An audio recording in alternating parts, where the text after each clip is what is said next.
Bienvenue encore dans Info Utile Jëm Kanam, la chaîne leader qui ne vous fournit que des informations utiles.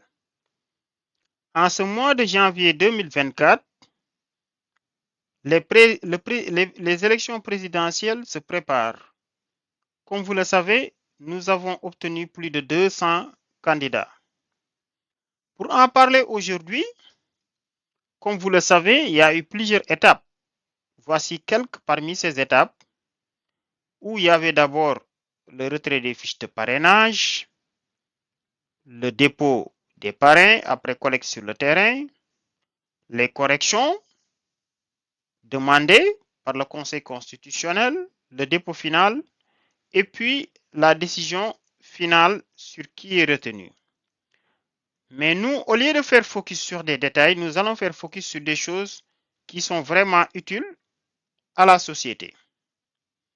Comme vous le voyez ici, donc regardez bien, au départ, il y a eu 266 personnes qui ont retiré des fiches de dépôt pour dire qu'ils veulent être président de la République, du n'importe quoi. Arrivé à la date du 31 décembre, voilà ce que avait dit le Conseil constitutionnel. Certains étaient admis d'office, comme Anta Babacar Ngom, Amadou Ba, ainsi de suite. Pour d'autres, il fallait régulariser, comme Malick Gakou. Pour d'autres, ils étaient juste éliminés. Arrivé à la date du 9 janvier, voilà les 90 qui étaient à la liste finale. Il y avait par exemple Thierno Alassane Sall qui est passé, Amadou Ly qui est éliminé, Bougane Gueye Dany qui est éliminé, ainsi de suite. Là maintenant, on attendait tous la version finale des personnes ou des listes qui sont réellement retenues. Et comme vous pouvez le voir depuis le site d'enquête, voilà les 20 qui sont finalement retenus après écart de Ousmane Sonko et de Karim Wade. Dans les prochaines vidéos, nous allons vous faire une étude détaillée de tous ces candidats. C'est quoi leur avantage, c'est quoi leur inconvénient pour gagner l'élection et qu'est-ce que vous pensez d'eux pour diriger ce pays. Laissez-nous des commentaires, dites-nous depuis quelle région et quel département vous suivez cette vidéo et laissez-nous des commentaires. Selon vous, qui va gagner? Il n'y a que deux possibilités, voire trois. Soit il y a quelqu'un qui gagne dès le premier tour, c'est-à-dire il dépasse les 50%, soit si personne ne dépasse 50%, les deux meilleurs partent au second tour. Ok. Les questions que nous vous posons, toi qui suis cette vidéo, qu'est-ce que tu penses du nombre pléthorique de candidats? Parce que disons-nous la vérité, 20 candidats pour une élection présidentielle, en tout cas, par rapport à ce qu'on a déjà vu, c'est vraiment beaucoup. Diriger un pays n'est pas aussi facile. Diriger un pays, il y a tellement de responsabilités, tellement de lobbies, tellement de gens qui cherchent uniquement à défendre leur intérêt, alors que vous devriez défendre l'intérêt du peuple, tellement de projets à gérer dans un pays extrêmement pauvre qui est le Sénégal.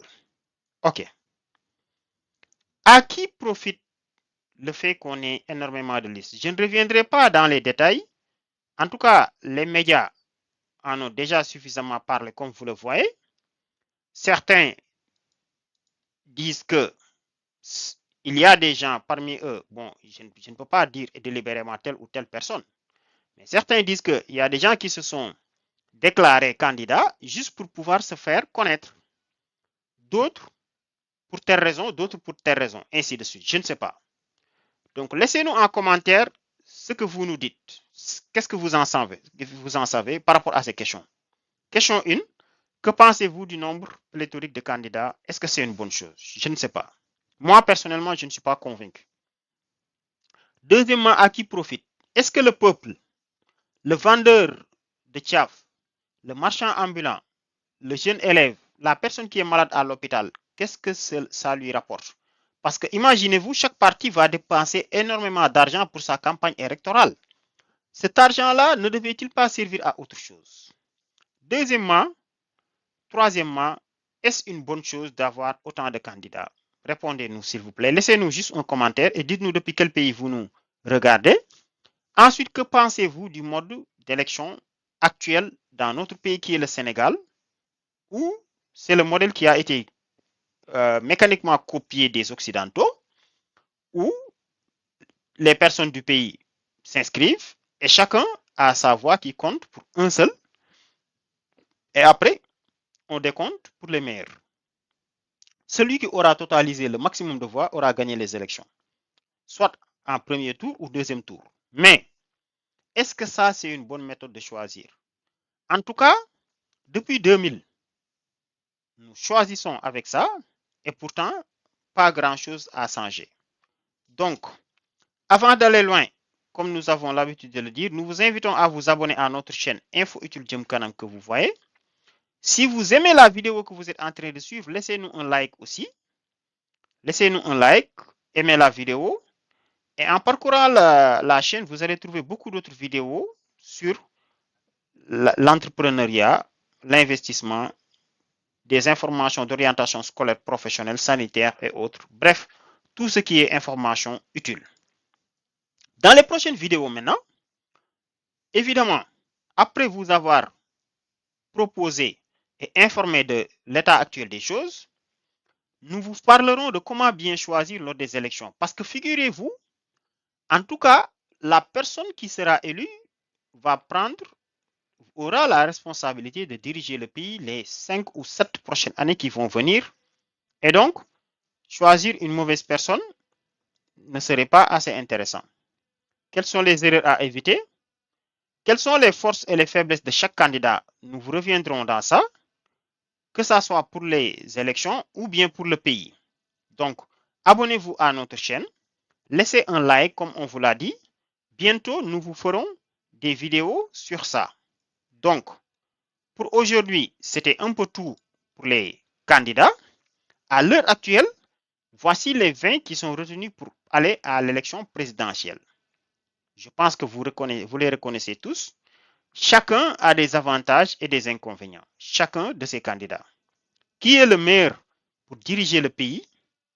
En tout cas, dites-nous-le en commentaire. Partagez cette vidéo à toutes vos connaissances aussi. Et surtout, n'oubliez pas de donner une réponse comme on vous l'a demandé.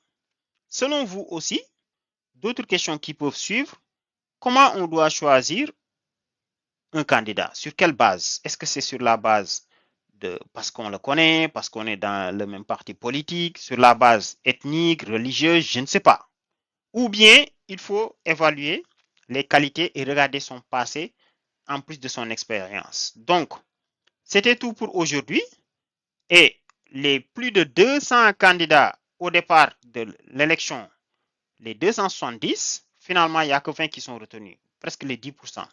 Donc, les 246 ont été éliminés et les 20 sont présidentiables. Maintenant, qui choisir, comment choisir, pourquoi? On vous donne rendez-vous dans nos prochaines vidéos. Sur ce, on vous dit merci et bye.